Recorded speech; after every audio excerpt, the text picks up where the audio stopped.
안녕하세요. 자, 이번 시간 우리 교재 254페이지 보면 두 번째 절 적산 및 견적입니다.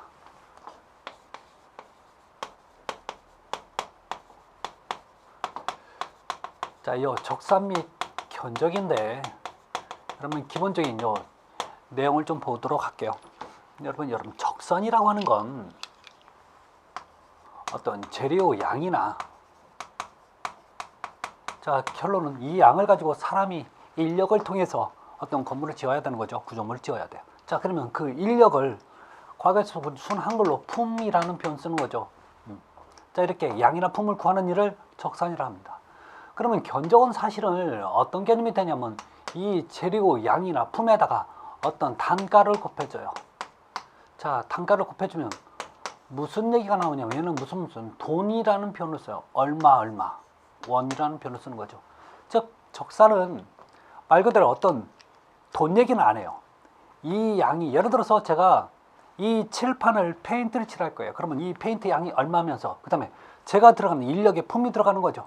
그 품이 얼마인지 계산하는 일이 적산이에요.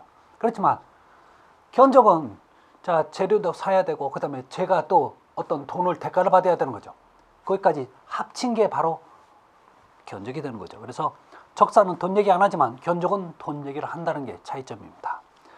자, 그러다 보니까 여러 가지 우리 견적의 종류가 나오는데, 두 번째 보면 여러분 견적의 종류가 나와요. 자, 여기서 가장 중요한 개념이 뭐냐면 여러분 혹시 1번에 보면 계산이라는 표현 나와 있죠. 혹시 이런 계산이 있고 혹시 여러분 계산이 있어요. 이거 차이점 아세요? 이 계산은 계략적인 산술이에요.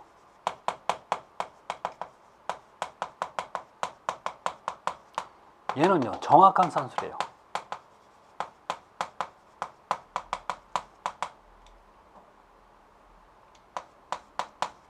그러면 어떤 게 좋아요? 이게 훨씬 좋은 거죠. 자, 아셨죠? 이건 계략적인 산술이에요. 자, 그런데 이 정확한 계산으로 이루어지는 게 여러분 255페이지 두 번째 명세견적 나와 있죠. 명세견적 보셔야 돼요.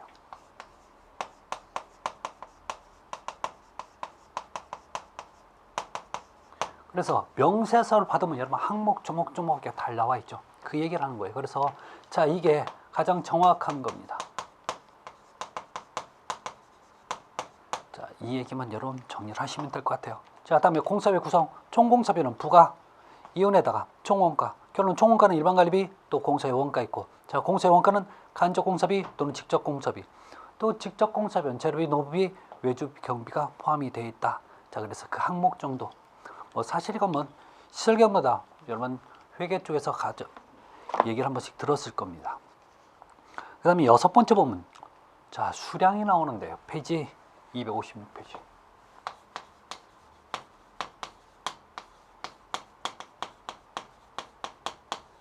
자, 지금부터 우리 어떤 재료 양을 산출, 여기 물숫자 아닙니다. 재료 양을 산출할 거예요. 자, 그러면 그 수량에 보면 중요한 표현 또 하나가 나오는데 정미량이라는 표현이 나와요. 자, 두 번째는 소요량. 자, 그러면 정미량은 무슨 뜻이냐면 얘는 도면에 의해서 산출된 양이에요. 도면에 의해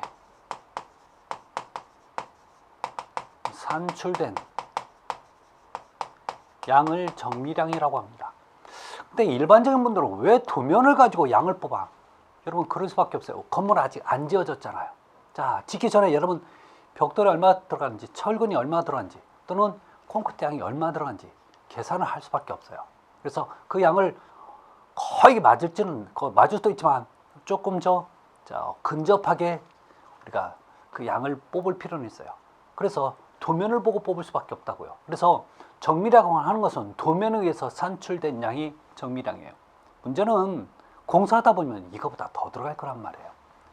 자, 간혹가다 이 소요량이라고 하는데 이 소요량을 다른 말로 뭐라고도 표현하냐면 할증량,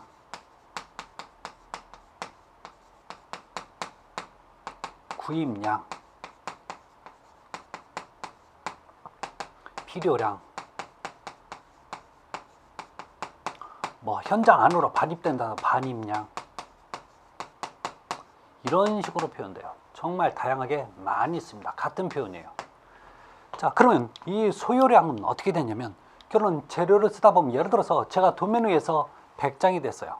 자, 예를 들어서 100장을 사왔는데, 벽돌 100장 사왔는데 이게 딱 맞게 사옵니다. 문제는 너무나 딱 맞게 가져오면 벽돌을 쪼개다가 여러분 잘못 깨질 수도 있고, 아니면요, 자, 제가 운반하다가 잘못해서 떨어뜨릴 수도 있는 거죠. 이러면 벽돌을 파손해서 분명히 모자랄 수밖에 없을 거예요. 자, 이러다 보니까 이 소요량은요, 이 정밀량에다가 일정한 할증률이 있습니다. 각 재료의 할증률, 각 재료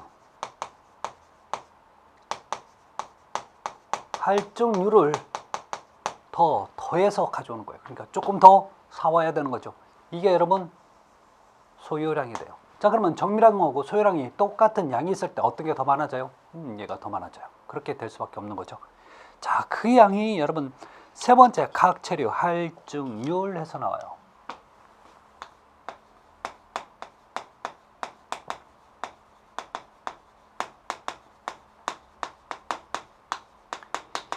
그래서 우리 교재 보시면 여러분 할증률에서 1%짜리가 있고요, 2% 있고, 3% 있고, 4%짜리 있고, 5%짜리 있고, 그 다음에 7%, 10% 있는데, 여러분 기본적으로 이거 잘 암기 잘 하셔야 돼요. 이건 어쩔 수 없어요. 이거 암기하셔야 돼요. 결론 이거 있어야, 이걸 암기를 하고 계셔야 나중에 어떤 문제 안에서 이 재료 명칭이 나옵니다. 그러면 이 재료 명칭에다가 요 각각의 할증률을 곱해줘야 돼요. 아셨죠? 그것 때문에 여러분 반드시 필요한 겁니다. 그래서 꼭 잊지 마시기 바랍니다. 자, 그래서 여러분 네 번째 수량의 계산시 일반적인 기준들이 나와요. 자, 요 얘기를 여러분 좀 정리하시면 되는데, 저는요, 제가 257페이지 본 7번,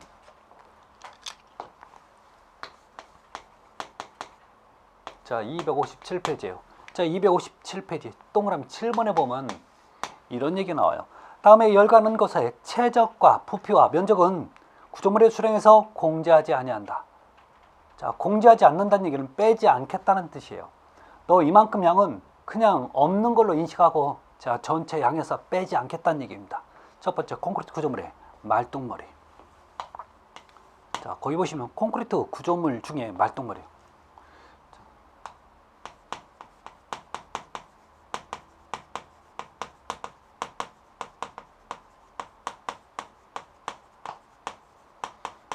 이건 무슨 얘기냐면, 예를 들어서 여러분 보실래요?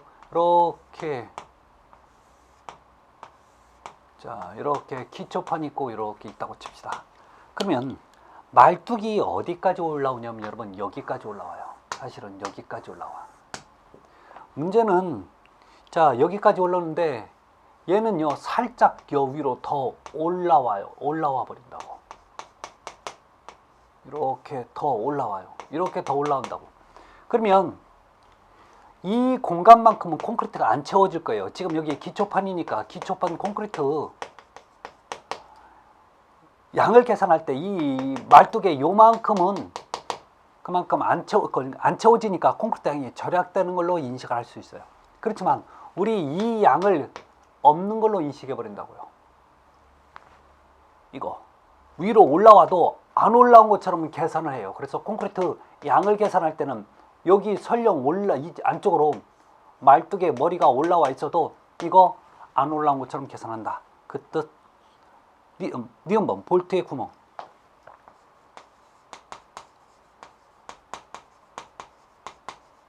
구멍, 이건 무슨 얘기냐면 보실래요? 이런 부재가 있어요. 자, 이 판에 철판이 있는데 여기에 볼트를 위해서 구멍을 뚫어놨어요. 볼트 구멍이에요.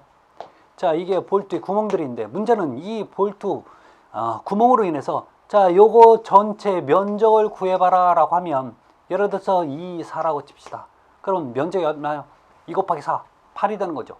그런데 요 구멍의 면적 빼지 않는다는 얘기예요. 그냥 2 곱하기 4 해서 8 이렇게 하고 말아버릴 거예요. 아셨죠? 자, 다음에 이음줄눈의 간격. 자, 디귿번 안 했네요. 못 따기면 또는 물 구멍. 자, 디귿번.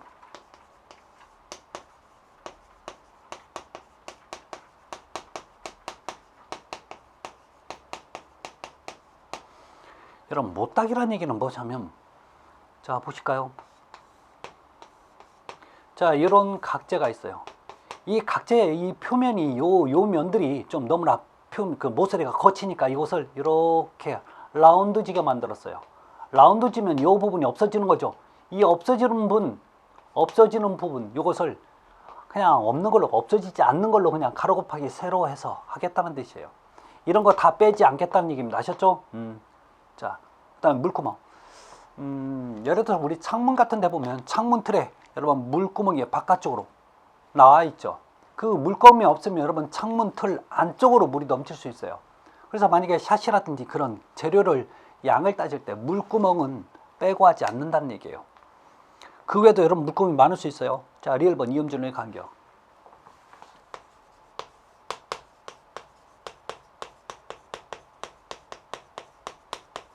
자, 이음줄눈의 간격은 뭐냐면, 예를 들어서 여러분 보실래요? 자, 여기가 제가 신축 이음 같은 걸 설치했어요.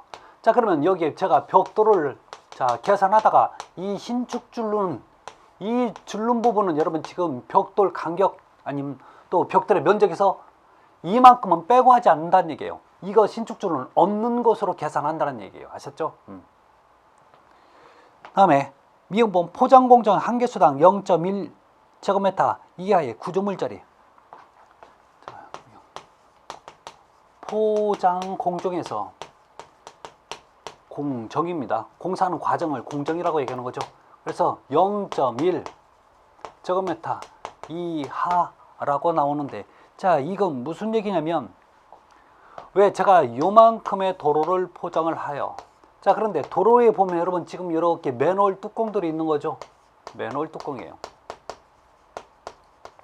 이 맨홀 뚜껑 자리는 아스팔트 포장이 안 될 거 아니에요. 아스팔트 포장이 안 되면 이만큼, 특히 이만큼의 면적만큼은 포장이 안 되니까 너 이거 빼고 할래? 그냥 할래? 라고 할 때, 여러분 요 면적 이하면, 이거보다 작아버리면 너 그냥 이거 없는 것으로 그냥 간주해서 저 전체 면적으로 계산하겠다는 뜻이에요. 아셨죠? 자, 그렇게 보시면 되고, 자, 비읍번 강 구조물의 리벳 구멍. 여러분 볼트 구멍이나 리벳 구멍 전부 다 리벳 구멍은 이런 건 구멍이 안 뚫린 거로 계산합니다. 자, 다음에 15번 철근 콘크리트 중에 철근.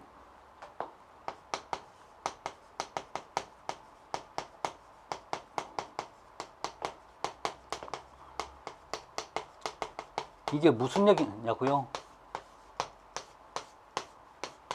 야, 너 여기 철근이 이렇게 엄청나게 많이 배근이 돼 있어요. 자, 이거 이렇게 있어. 막 이렇게 있어. 문제는 이 거푸잡아는 제가 콘크리트를 부을 거예요. 자, 문제는 너 여기 들어가는 콘크리트 양을 계산해봐 라고 얘기하면, 자, 예를 들어서 여기 2m, 여기 0.1, 0.2 이렇게 돼 있으면 여러분 계산할 때는 어떻게 하냐면 그냥 2m 곱하기 0.1 곱하기 0.2 하면 콘크리트 양이 계산된다는 얘기예요. 그러면 또 철근이 들어있으니까 이 철근의 부피만큼은 콘크리트가 안 들어갈 거 아니냐? 물론 그래요. 그렇지만 계산할 때는요, 철근의 부피는 계산 안 하겠다는 얘기예요. 이 철근의 부피는. 아셨죠? 다 그래야 돼요.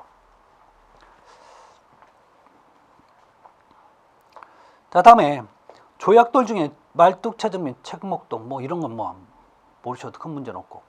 자, 그래서 여러분 기본적으로 기억에서부터 시호까지는 여러분 정리 좀 하시기 바랍니다. 다음에 나오는 게 258페이지 보면 각 공사별 산출이 나와요. 자, 여기서 가설공사의 종류에서 직접 가설공사, 뭐 공통가설공사, 이건 크게 중요한 건 아닙니다. 자, 가설은 어떤 본공사를 하기 위해서 가짜로 임시로 설치하는 공사가 가설공사예요. 대표적인 게 여러분 현장 사무실, 그다음에 못 들어오게 가둬놓은 현장 울타리, 가설 울타리라고 하죠. 이런 게 전부 다 가설 전기도 있을 수 있고 가설 수도도 있고 가설 도로도 있어요. 전부 다 가짜로 설치하는 거예요. 그다음에 조적공사인데 여러분 조적공사. 사실 가장 많이 나올 수 있는 아이템 중에 하나가 바로 조적공사인데요.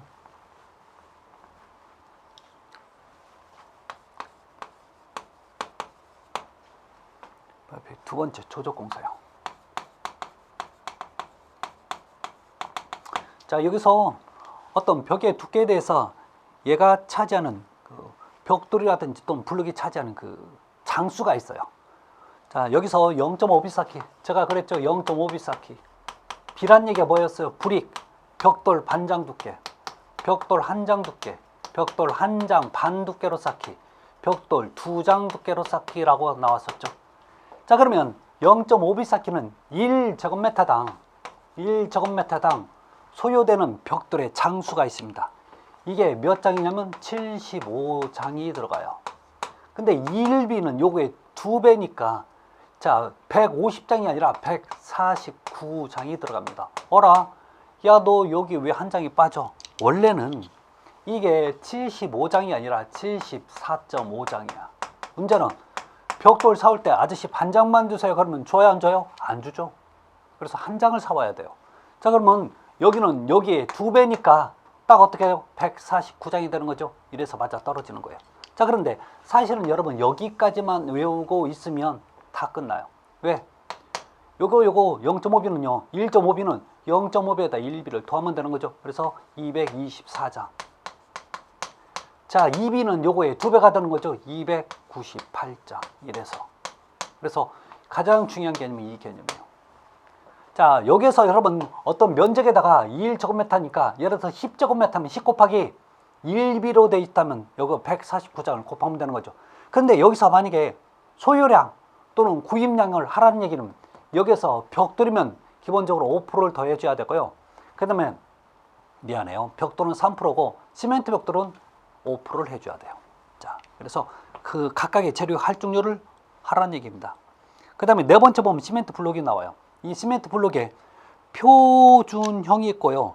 기존형이 있어요. 그래서 여러분들은 기본적으로 뭘 해야 되냐면 표준형을 하시면 됩니다. 그래서 표준형 13장이 되는 거죠. 그래서 그렇게 정리하시면 될 것 같습니다. 그래서 여러분 기본적인 아주 기본적인 내용이니까 그 정도 좀 봐주시기 바랍니다. 자, 이제는 넘어갑니다. 저는요. 어디로요? 이제 우리 마지막으로 이제 반절이 끝났어요. 반절이 끝나서 이제는 건축 설비편으로 넘어가는데요. 자, 건축 설비편에 관련된 얘기는 기본적으로 어떤 그 설비의 그 특징들에 대해서 얘기를 많이 해요. 지금까지 우리가 한 얘기가 뭐 기본적으로 흙 얘기했었죠. 그 다음에 기초 얘기. 자, 기초로 쌓았으면 그 위로 집을 지을 때 벽돌로 쌓는 경우가 있었고요. 아니면 철근 콘크리트로 집을 지은 경우가 있었어요. 자, 또 하나 철골로 집을 지었었죠. 문제는 자, 이걸 이제 만들어 놓고 나서 지붕도 만든 다음에 비가 셀 우려가 있으니까 방수도 했었죠. 자, 간혹가다 이제 방수가 다 끝나면 창문도 달고 문도 달았어요. 그 위에 또 유리도 끼웠었죠. 자, 그 다음에 페인트도 하고 도배도 하고 자, 이런 공정을 다 거쳐서 집이 어느 정도 완성이 됐어요. 그런데 날씨가 추워요. 그럼 어떻게 해야 돼요? 난방해야 되는 거죠. 더우면 냉방을 해야 되는 거고. 자, 이것만 필요한 게 아니라 우리가 물도 필요한 거죠. 찬물도 필요하지만 따뜻한 온수도 필요하다고요. 급탕 설비예요. 자, 다음에 자, 이것만 있는 게 아니라 이제 썼으면 버려야 되는 거죠. 배수. 자, 배수하는 과정에서도 기본적으로 우리가 위생 설비, 즉 뭐 변기 같은 것도 필요할 거예요. 근데 이걸 버릴 때 그냥 버리는 게 아니라 정화를 해서 버릴 수밖에 없어요. 그래서 정화 설비도 필요해요. 자, 그런데 간혹 가다가 우리가 사용하다가 불이 날 수도 있죠. 그래서 불을 어느 정도 소화 또는 예방하기 위해서 소방 설비 또는 소화 설비를 갖춰줘야 돼요. 이러한 모든 것들을 지금 배우는 게 바로 지금 우리 건축 시설 교류인데, 이번 파트는 건물을 짓고 나서 각각의 설비, 즉 전등이라든지 또는 전기라든지 또는 자, 집이 높으면 여러분 또 엘리베이터로 승강기를 타고 가야 되는 거죠. 이런 승강 설비라든지 아니면 난방, 냉방, 그 다음에 자, 수도 설비, 급수도 설비 필요하겠죠. 겨울에는 따뜻한 온수도 필요해요. 이런 얘기들을 지금부터 할 겁니다. 자, 그래서 우리 교재 271페이지 보시면 자, 건축 설비 총론이 나와요.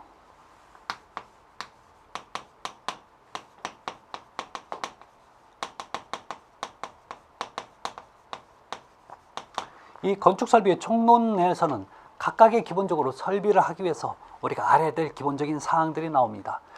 자, 여기에서 우리가 두 번째 물 좀 잠깐 봐야 되는데, 요 물입니다. 자, 요 물에 같은 경우에는 기본적으로 설비는 물과 떨어져서 얘기할래 할 수가 없어요. 자, 그래서 기본적인 물의 성질이 필요한데, 여러분 두 번째 물의 성질 있죠? 자, 물은 기본적으로 이 물이 여러분 얼음이 되잖아요. 팽창합니다. 자기가 갖고 있는 물의 최적의 약 9% 정도가 팽창돼요. 그래서 여러분 사이다병을 얼려버리면 터져버리는 이유가 9% 정도 팽창해서 그렇죠. 그 다음에 자, 이 물이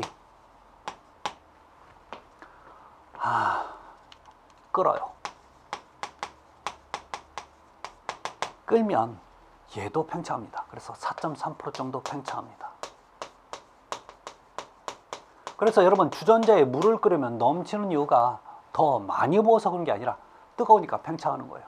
자, 그런데 이 물이 여러분 수증기가 돼요. 그러면 엄청나게 팽창합니다. 그래서 약 전체 체적의 1700배 정도 팽창하는 게 바로 요 물의 성질입니다. 그래서 이 기본적인 성질 확인하셔야 돼요. 다음에 자, 세 번째 보면 뭐가 있냐면 수압에 있어요. 뭐 수압에서 여러 가지 단위가 있는데 다 그건 필요 없고, 수압이 여러분 뭐예요? 물의 압력입니다. 수압이 물의 압력이에요. 혹시 그러면 전기의 압력이 뭔지 아세요? 전압. 수압이 물의 압력이면 전기 압력은 전압이에요. 자, 이건 뭐 나중에 얘기하고, 수압은 말 그대로 물의 압력인데 단위가 뭐냐면 메가파스칼로 표현해요. 그런데 우리가 알아야 될 게 수두라는 게 있는데, 이 수두는 여러분 지금 높이라는 표현을 써서 얘기해요. 무슨 얘기냐면 제가 분수를, 자, 분수가 이렇게 올라가요. 문제는 이 분수가 높이 올라가면 밑에서 밀어주는 물의 압력이 필요할 거란 말이에요. 이게 뭐예요? 수압이야. 그러면 수압만큼 물이 올라간단 말이에요. 이 올라가는 물의, 그러니까 높이를 수두라고 얘기하는 거죠. 결론 수압과 수두는 서로 비례관계, 즉 밀접한 관계가 있는 거예요. 우리는 뭐냐면 수압과 수두를 환산할 수만 있으면 돼요. 자, 그러면 수압에서 수두로 바꾸려면 무조건 곱하기 100을 해버리고, 또 수두에서 수압으로 바꾸려면 무조건 여러분 나누기 100을 해버리세요. 그러면 끝나요. 아셨죠? 자, 예를 들어서 한번 연습 문제 한번 볼게요. 예를 들어서 여러분 수압이 0.07메가파스칼이야. 그러면 수두로 어떻게 돼요? 요거 곱하기 100 하니까 요 두 개 떨어져 나가. 그래서 얼마요? 7m. 예를 들어서 12m입니다. 그러면 너 12m를 요걸로 바꾸면, 수압으로 바꾸면 어떻게 돼요? 나누기 100 하니까 0.12메가파스칼이 되는 거죠. 이렇게 계산만 하시면 돼요. 자, 그래서 이런 사항들입니다. 그래서 그렇게 어려운 사항들은 아닌데, 자, 이런 사항들 꼭 정리 좀 잘 해주시기 바랍니다. 자, 여러분 272페이지 보면 여러분 네 번째 뭐가 나오냐면 마찰 손실 수도가 나옵니다.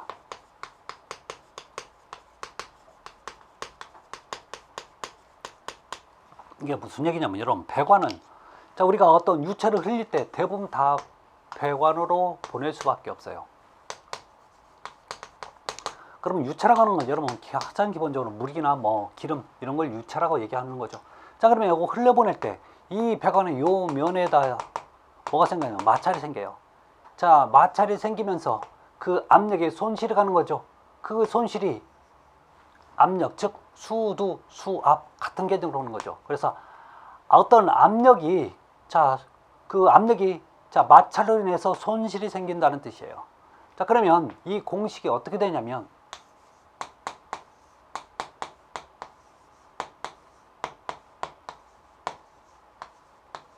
공식이 이러해요. 자, 그래서 여기는 뭐냐면 손실계수예요.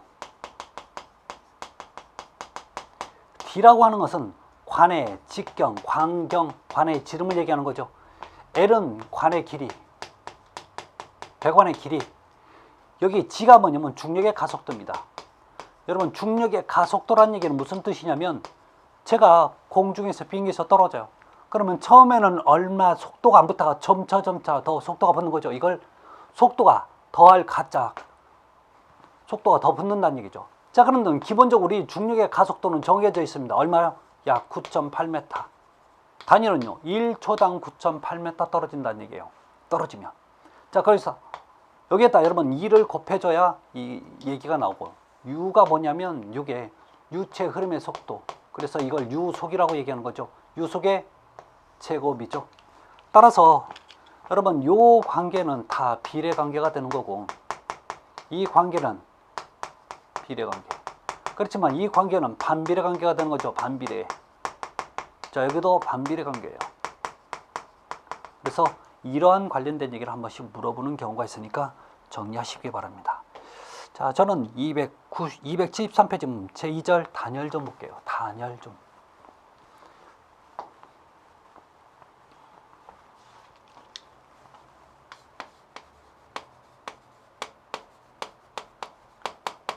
단열이라고 하는 건 열을 차단한다는 뜻이에요. 자, 그러면 이 단열과 반대되는 얘기가 있죠. 열을 전달시킨다고 해서 전열이라는 표현을 써요. 사실 단열과 전열이 완전히 다른 반대의 개념이지만 사실 같은 개념으로도 여러분 해석을 잘 하셔야 돼요. 여러분 단열이 잘 되었다는 얘기는, 자, 열의 차단이 잘 됐다는 얘기는 전열이 안 됐다는 얘기죠. 그거예요, 여러분. 그러면 전열이 잘 됐다는 얘기는 단열이 안 됐다는 얘기죠. 이해되시나요? 다시요. 단열은 열을 차단한다는 뜻이고, 전열은 열을 전달시킨, 이동시키게 됐다는 뜻이에요. 이게 여러분 단열만 생각하면 절대 안 되는 게, 단열이 잘 됐다는 얘기는 전열이 안 됐다는 얘기예요. 이렇게 해석을 잘 하셔야 된다고요. 왜? 이게 자꾸 어떤 표현을 바꿔서 얘기하니까 이것을 이해를 하시라는 뜻입니다. 자, 그러면 단열은 크게 두 가지 개념으로 봐요. 하나는 외단열, 하나는 내단열이 있습니다. 자, 그러면 먼저 우리 교재에 외단열이 있으니까 한번 보도록 할까요? 외단열입니다. 자, 외단열은 여러분 이런 개념이에요. 자, 건물이 이렇게 있다고 칩시다. 이렇게 있으면 단열재를 이쪽에 붙여요. 어느 쪽에? 요 바깥쪽에. 이게 바깥쪽이에요. 그래서 단열재 표시는 여러분 도면을 보면 이렇게 표시가 되어 있어요. 이게 단열재예요. 건물에 바깥쪽에 붙였다고 해서 외단열이 되는 거고, 내단열입니다.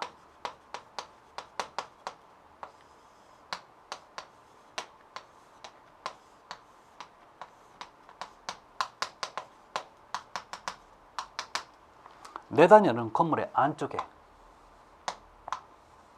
이렇게 단열재를 갖다 붙인 게 여러분 내단열이 되는 겁니다. 어려운 얘기 아니죠? 자, 그러면 각각의 특징들이 있는데 우리 교재 보면서 얘기할게요. 자, 외단열은 예열 시간이 길어요. 예열 시간이라는 얘기는, 예열이라는 것은 일정하게 온도가 올라와야 내가 뭔가가 활동하기가 좋아요. 여러분 무조건 처음부터 따뜻해지는 거 아니죠. 방도 어느 정도 따뜻해져야 우리가 활동하기가 좋아지는 거죠. 그러면 그 어느 정도 따뜻해지기까지의 그 시간이 예열이에요.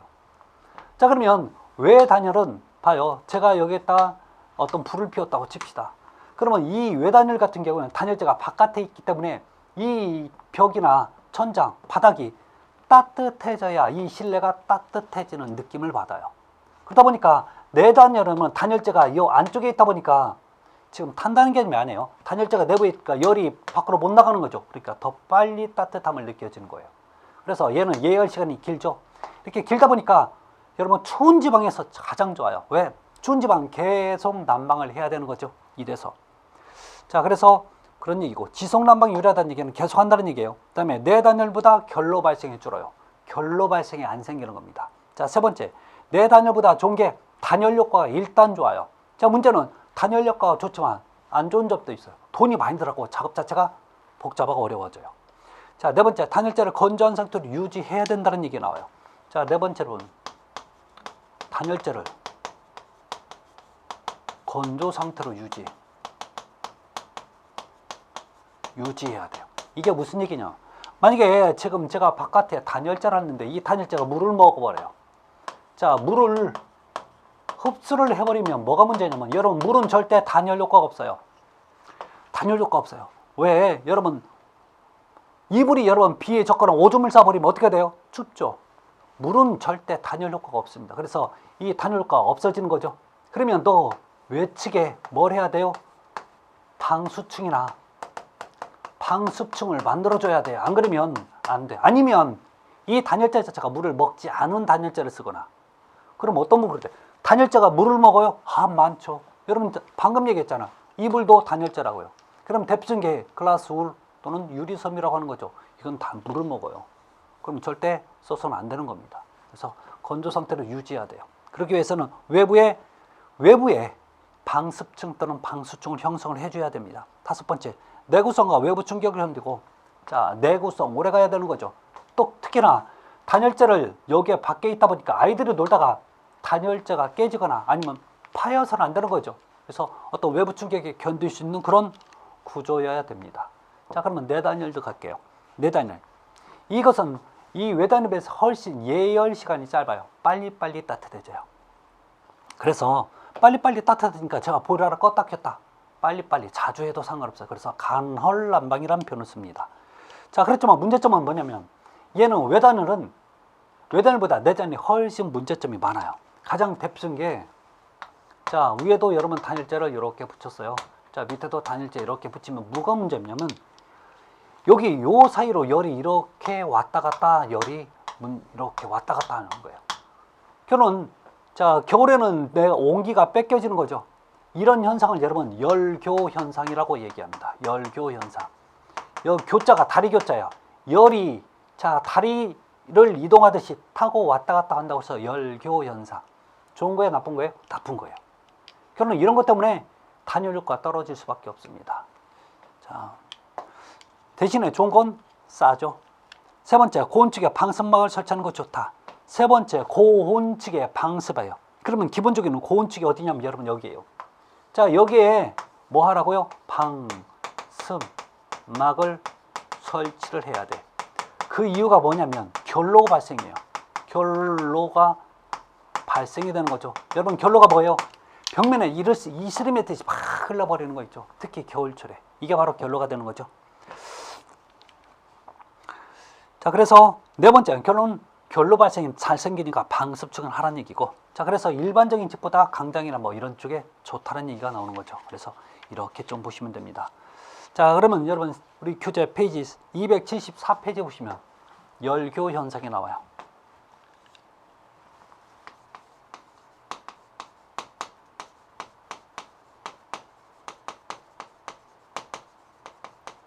결론 열교 현상은 여러 가지 원인에서 열교 현상이 발생됩니다. 그래서 이 열교 현상은 우리 단열에서는 절대 안 좋은 개념으로 보는 게 바로 결로예요. 그래서 여러분 1번, 2번, 3번, 4번 큰 문제 없으니까 한번 보시기 바랍니다. 자, 그러면 네 번째, 실내, 최적 실내 환경이 나와 있죠. 이게 세 번째고,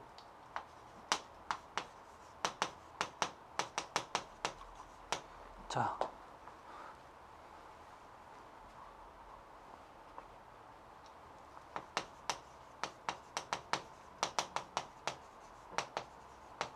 이게 무슨 얘기냐면 어떤 실내를 구성할 때 최적한 어떤 공기의 상태라든지 온도의 상태를 해주는 거예요. 자, 그래서 그 밑에 공기 조화의 기준이 있죠. 첫 번째, 일산화탄소의 함유량은 10ppm 이하입니다. 자, 다음에 탄산가스, 여러분 얘가 이산화탄소가 되는 거죠. 자, 함유는 1000ppm 이하입니다. 다음에 상대 습도, 기본적으로 우리 공기 중에 있는 습도를 상대 습도라고 하는데 보통 40에서 70% 정도가 우리 생활하는 데 가장 적당한 습도예요. 네 번째, 공기 중에 섞여 있는 먼지의 양, 이걸 분진이라고 얘기하는 거죠. 그래서 먼지 양은 자 1세제곱미터당 0.15mg 이하가 되어야 됩니다. 그래서 이 네 가지 항목, 지금 이 네 가지 항목 기본적으로 암기하셔야 됩니다. 아셨죠? 암기 좀 하셔야 됩니다. 기본 항목이니까요. 그래서 자, 봐주시고 여러분 지금 5번도 있고 6번도 있죠. 자, 5번에 보면 여러분 지금 뭐가 있어요? 자, 기류의 속도. 여러분 기류라는 얘기는 공기의 흐름의 속도를 기류라고 얘기하죠. 그래서 기류의 속도는 초당 0.5m 정도가 가장 좋습니다. 다음에 온도입니다. 자, 가장 쾌적 온도는 보통 자 20에서 28도씨 정도가 돼요. 그래서 과거에는 뭐 18도씨라고 얘기했는데 요즘은 딱 정해놓습니다. 20도라고. 그래서 우리 겨울철은 보통 20도씨 정도 온도 실내를 유지하라고 나오죠. 그래서 20도씨가 그런 기준이 되는 겁니다. 그래서 20에서 28도씨 정도입니다. 그래서 이런 내용 확인하시기 바랍니다. 자, 이번 시간 여기서 마치고 다음 시간에 이어서 가도록 할게요. 다음 시간에 뵙겠습니다.